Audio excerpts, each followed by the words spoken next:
Analicemos el momento político actual, entendamos el movimiento social que está transformando a México y a Yucatán.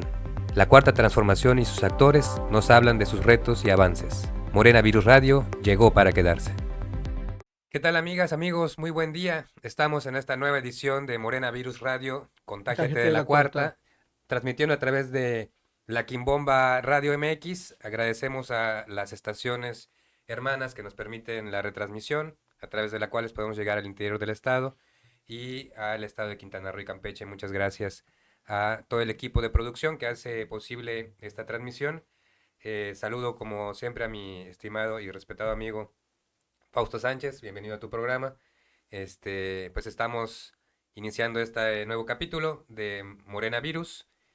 Como hemos platicado un poco en el programa anterior, es un espacio para la discusión y el análisis de las situaciones sociales, económicas y políticas de México y sus repercusiones en Yucatán.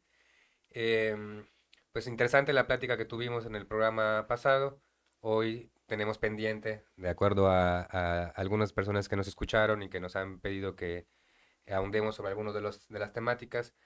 em, pues nos quedamos hablando la vez pasada sobre la, el modelo mexicano que se está aplicando a través de todos estos proyectos y avances que la Cuarta Transformación ha implementado, generando estabilidad económica, generando crecimiento económico a pesar de la pandemia con respecto a otros países y economías, entre comillas, más consolidadas. Tenemos una inflación, eso quiere decir que las cosas, la inflación es lo que hace que las cosas sean más caras, por decir así. Así es. Tenemos una de las menores inflaciones en el mundo. Es un hecho, uno puede hablar con padres, madres, amigos y todo está más caro, sí, pero en México es menos caro que en otros países, porque la Es inflación correcto. está pegando a todos después del tema del COVID.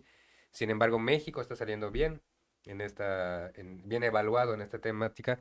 No se ha incrementado su deuda, ha pagado parte de la deuda. O sea, hay una serie de temas económicos que uno pensaría que no nos afectan, Claro. pero todo eso al final deriva en el costo de la tortilla que compramos en Canacín, en el costo de la leche que compramos en Progreso, en el costo de la carne que pagamos en el supermercado de Mérida, ¿no? Es todo un ¿Y sistema. cómo existen monopolios en México que no son del gobierno y que realmente nos tienen secuestrados, ¿eh? Eh, bueno, no voy a mencionar la marca porque no sé si se pueda, pero sabemos que hay una sola empresa que controla prácticamente el 99% del pan en nuestro país. Ellos hacen el pan sándwich, o sea, uno puede pensar que hay dos o tres marcas de pan, no.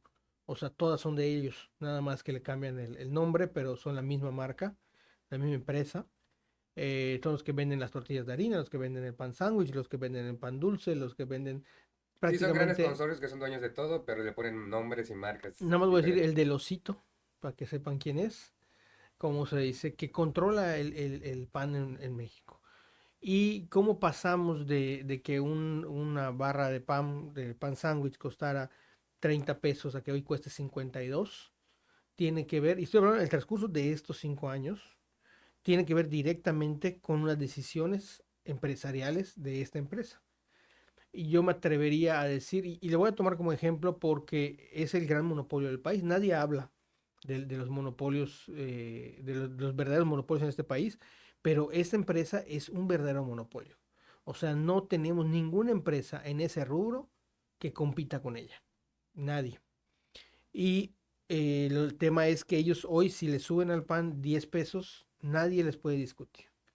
Y O nadie sea, se no ha hay una metido, empresa que pueda dar un precio diferenciado y decir, bueno, pues decido comprarle a otro. para empezar, sin contar que además no hay manera de discutirle las cadenas de producción que trae. O sea, ¿quién audita a la empresa más grande y quién le discute cuánto le cuesta comprar la harina que utiliza? Nadie, porque realmente pues en México no tenemos grandes producciones De harina es comprada. de harina. Ellos importan y dicen, bueno, yo importo a tanto y pueden justificar los precios de cualquier manera. Pero la realidad es, y por eso lo quiero tomar de ejemplo, es que me atrevería a decir que mucho de la inflación que vemos hoy es provocada. Hay parte que es inflación real y otro tanto que yo siento es inflación provocada.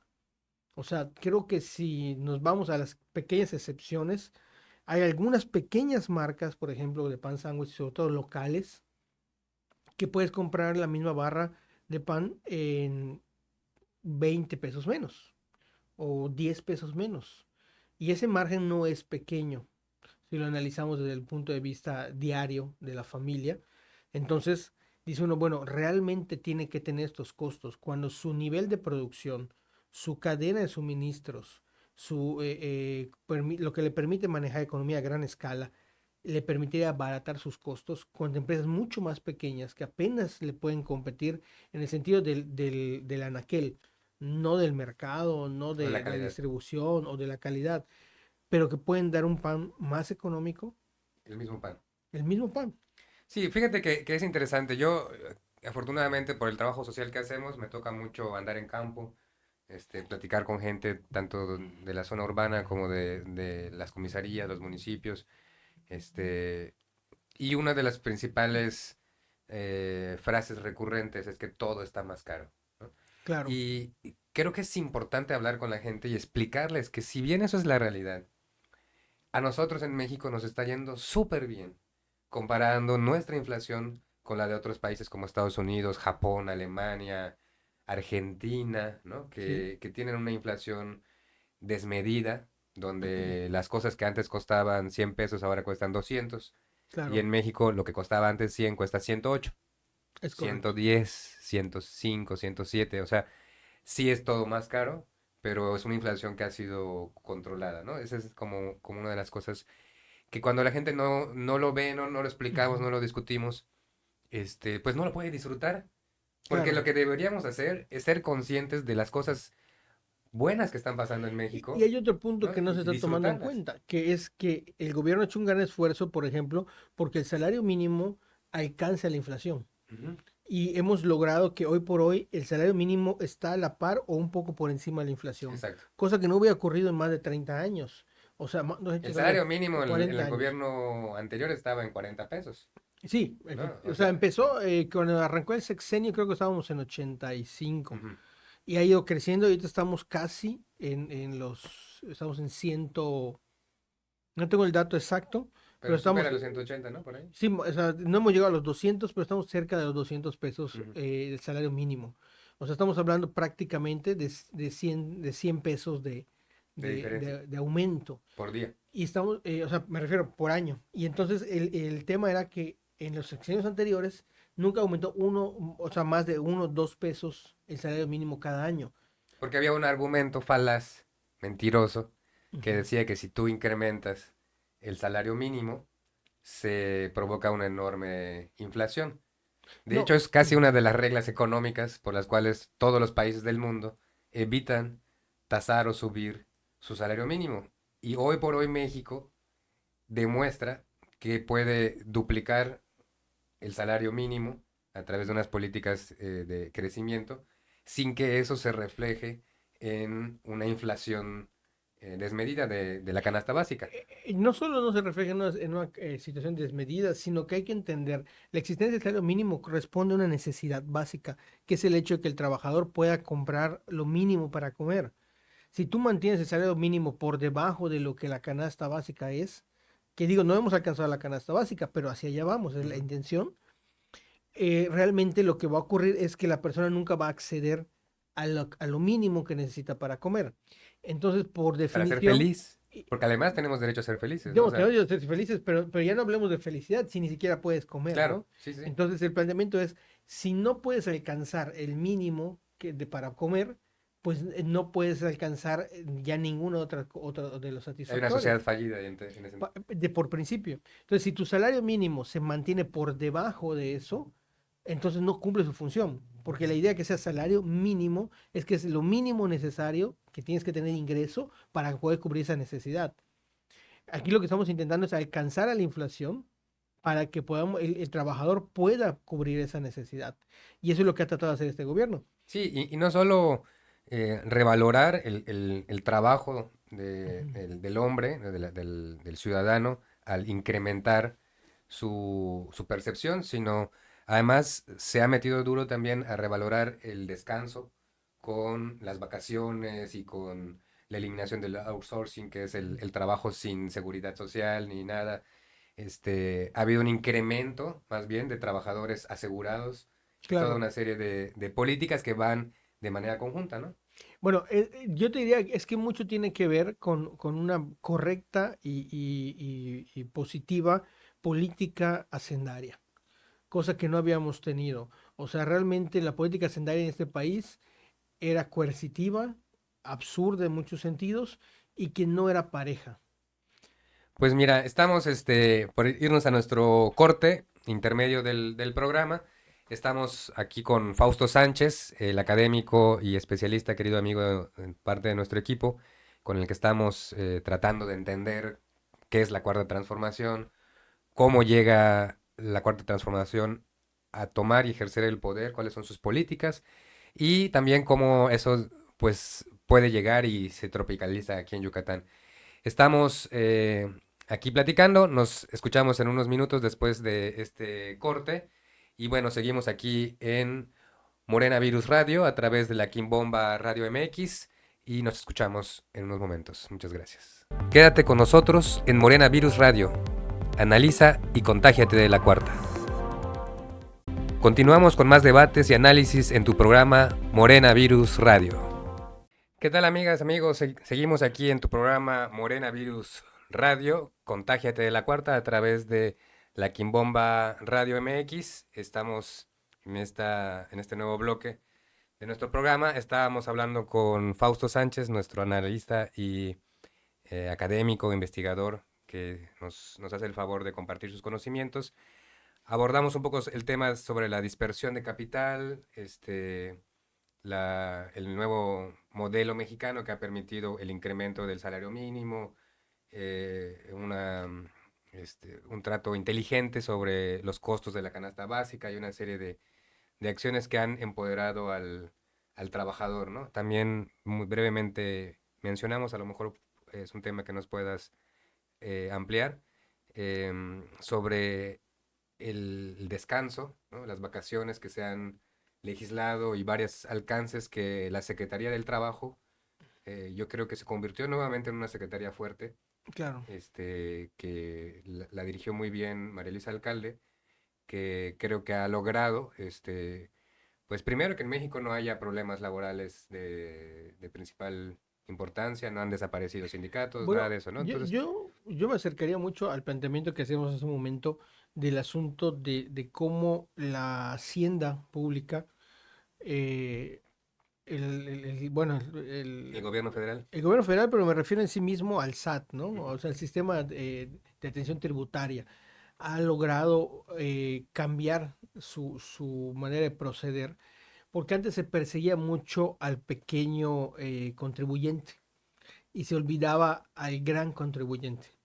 O sea, algo que siempre se cayó durante el neoliberalismo, pero que era una realidad, era que los grandes contribuyentes, me estoy hablando de las grandes empresas de este país, no pagaban impuestos. Va a Las través 100 de empresas más grandes que más dinero que generaban. generaban el 80% del ingreso del país en cuanto a impuestos. O sea, que obviamente dice uno, bueno, ok, o sea, estas empresas si pagaran impuestos, pues obviamente nuestra economía sería otra. Y eso es lo que está ocurriendo ahora. O sea, el gran dolor de muchos de estos corporaciones es que México hoy les cobra impuestos. Algo que en cualquier otro país del mundo es normal.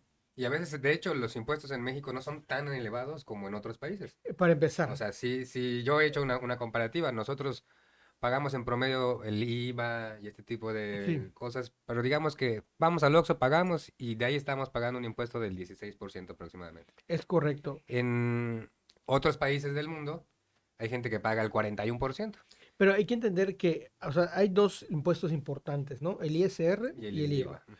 El IVA es el que pagamos todos, como consumidores, cuando vamos y compramos. Es un impuesto indirecto que se le dice, porque no tiene nombre ni apellido, sino simplemente cualquiera que paga un producto tiene que estar pagando el IVA. Y el ISR sí está dirigido, es directamente por cada, digamos, Ingreso. o sea, no es directamente el ingreso, sino cada persona o empresa tiene que sacar su propio ISR y eso es lo que va a pagar. Ujú. Es decir, va, digamos que con nombre y apellido. y ese sí es un poco más elevado, es casi un 30%, según el nivel de causante que seas, pero ese promedio de 30% es de alguna manera lo que tienes que contribuir por la ganancia que obtienes del producto que generas. Claro, porque si tú tienes una empresa que fabrica zapatos, por decirlo así, para que tú puedas llevar esos zapatos que fabricaste en tu empresa a un estado que esté a 4 o 5 horas de distancia, pues tienes que andar sobre carreteras públicas. Yo en Sin esas carreteras carreteras públicas. públicas, sin la iluminación de las carreteras públicas, sin la seguridad en esas carreteras públicas, Ujú. pues tu producto no podría llegar a su destino. Y para que llegue tal vez al país tiene que haber puertos y para que obviamente tu empresa tenga que funcionar tiene que haber infraestructura eléctrica y bueno, muchísimas cosas, ¿no? Ujú. Que realmente no se piensan, pero son necesarias. Uno de los elementos, por ejemplo, que se califican para que México sea un buen destino de inversión es su estabilidad económica, su estabilidad legal, que sus leyes sean leyes claras y sean leyes La certeza que jurídica. contemplen, que sea certeza jurídica, es correcto. Entonces, ese tipo de temas que a veces parecen, pues, ¿qué importa si tenemos una legislación fuerte? Pues no, sí importa, ¿no? Para el inversor es importante que exista una legislación fuerte, es importante que exista un sistema tributario transparente, claro, que sepan lo que va a pagar y cuánto y cómo va a pagar. Y lo que pasaba en este país es que digo, los grandes contribuyentes no pagaban. Y otras empresas extranjeras decían, bueno, yo entro a competir con una empresa mexicana, pero esa empresa no paga los mismos impuestos que yo. Entonces no estamos en el mismo el nivel de competitividad. Y empiezan los problemas, ¿no? Ese tipo de situaciones espantaban, aunque no parecían, porque siempre se nos pintó de otro color la Ujú. situación, pero espantaban muchas veces a la inversión Porque extranjera. ahora tenemos un récord histórico en inversión Por extranjera supuesto, que se rompe año con año. que se rompe y va a seguirse rompiendo porque las políticas hacendarias sanas siempre van a traer mejores capitales. Como por ahí dicen, ¿no? Habían quienes decían que cuando llegara Andrés Manuel se iban a ir de México. Claro. Y a mí se me hace que por ahí tengo un amigo que dice, no, seguramente nadie se fue y de los que se fueron ya regresaron. No, Porque en el resto del mundo y las siguen cosas no están como viniendo. aquí. O Claro, sea, aquí nos está yendo muy bien. Que es una de las cosas por las cuales este programa es importante desde mi perspectiva como interesado en comunicar con la sociedad. Es importante que nos contagiemos de claro. esta idea de que nos está yendo bien, de que nos podría ir mejor, pero nos está yendo bien. Es que nos puede ir mejor, claro, pero tenemos que revertir una serie de políticas y de daños que sufrimos a lo largo de más de 30 años de políticas neoliberales. Y no es que yo esté obsesionado con el tema neoliberal, pero es que es la realidad. O sea, económicamente hablando, no solo no crecimos, no avanzamos, sino retrocedimos y nos fuimos generando una serie de Y problemas. entregamos recursos naturales. En la época de Calderón se Concesiones. entregaron concesiones mineras enormes. Hoy estamos recomprando hospitales que son privados, porque aparentemente son públicos, pero están bajo un esquema de público-privado, donde los construimos nosotros, los administran privados y Y todo se el les seguimos gobierno, pagando. y el gobierno lo paga porque es salud pública, cuando es absurdo, ¿no? O sea, aquí lo lógico sería decir, no, son hospitales públicos, pues entonces que sean del gobierno y que le cuesten al gobierno, porque de otra manera le estamos pagando intereses privados por dar salud pública en un esquema que nunca va a ser rentable. Y este tema que parece absurdo era la constante durante el periodo neoliberal. Tenemos situaciones en Pemex, mucha gente dice, bueno, es que Pemex es de México. Bueno, sí y no, a Pemex se le privatizó durante esos 30 años, solo que no se le privatizó a la vista. Por ejemplo, de la plataforma a donde se hace la transformación, o sea, lo que viene siendo la refinería, tenemos casos increíbles donde dices el ducto que va de la plataforma a la refinería está privatizado. O sea, la refinería es de Pemex, la plataforma es de Pemex, pero el El ducto, canal que va de un lado a otro. la tubería está privatizada. Y tenemos que pagar por hacer, porque nuestro petróleo pase por ese tubo. Y nos cobran millones, porque ese Cuando tubo es de un pudimos privado. nosotros construir en su momento ese tubo O y ese ser tubo, nuestro o simplemente ese tubo lo construyó Pemex y luego lo vendieron a un interés privado.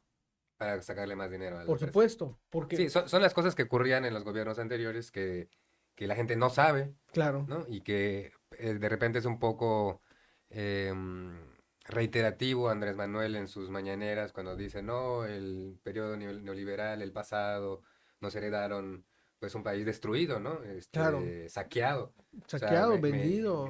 contaminado también, ¿no? O sea, creo que Y hay cosas que se hicieron de manera, pues, realmente de mala fe en los gobiernos anteriores. Yo voy a poner el caso muy específico durante el periodo de Ernesto Zedillo Ponce de León, que fue el presidente posterior a Salinas de Gortari, que ya estaba o sea, totalmente desatado el tema neoliberal.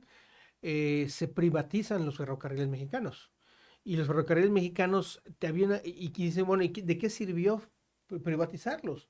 La realidad es que la única función real de privatizarlos fue desaparecerlos, desmantelarlos, porque dejaron de funcionar para lo único que servían, que era mantener ciertas vías de comunicación a bajo costo. porque les convenía, porque ellos utilizaban el dinero del gobierno para construir carreteras y aplicar el mismo modelo del tubo, Ujú. pero en las casetas.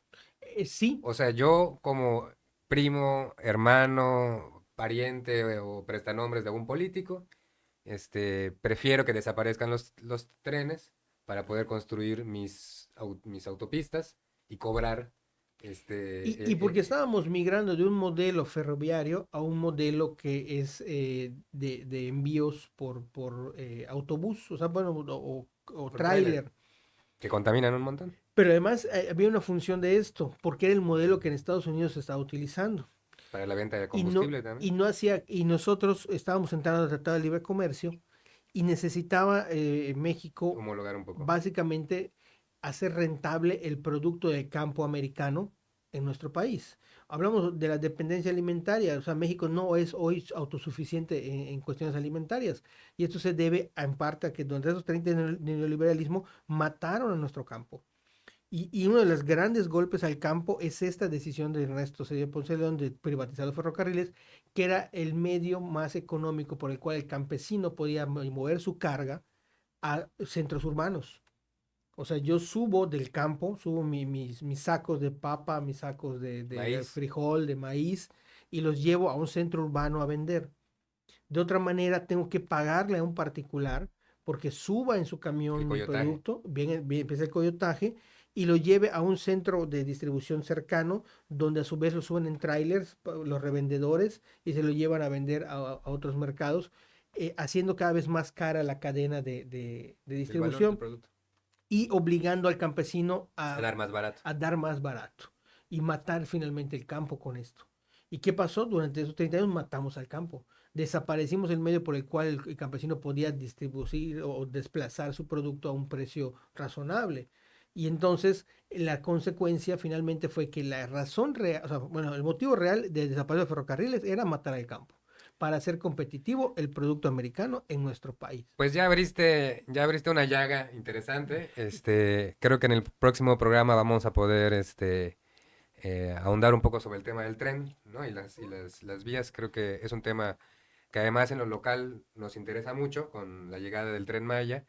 Y bueno, también pues recordar a la gente que a través de nuestras redes sociales puede enviarnos temáticas, si quiere que entrevistemos a alguien o que podamos abordar algún tema en particular, pues justamente este espacio radiofónico y los aliados que nos permiten las retransmisiones, estamos muy interesados en hablar sobre economía, sobre política, sobre desarrollo social desde una visión moderada, desde una visión de entender cuáles son las necesidades y las problemáticas de los diferentes sectores de la sociedad y cómo eso se tropicaliza en Yucatán, cómo eso nos afecta en cada uno de los municipios y las zonas del estado. Pues Morena Virus llegó para quedarse y pues estamos al final de esta edición, pero nos escuchamos aquí la siguiente semana. Agradezco a mi compañero Fausto Sánchez por acompañarnos en este programa, el de la voz Enrique Pérez Polanco, se despide de todos ustedes, les envío un cordial saludo y agradezco al equipo de producción de La Quimbomba Radio que nos permite pues llegar hasta todos ustedes a través de su infraestructura.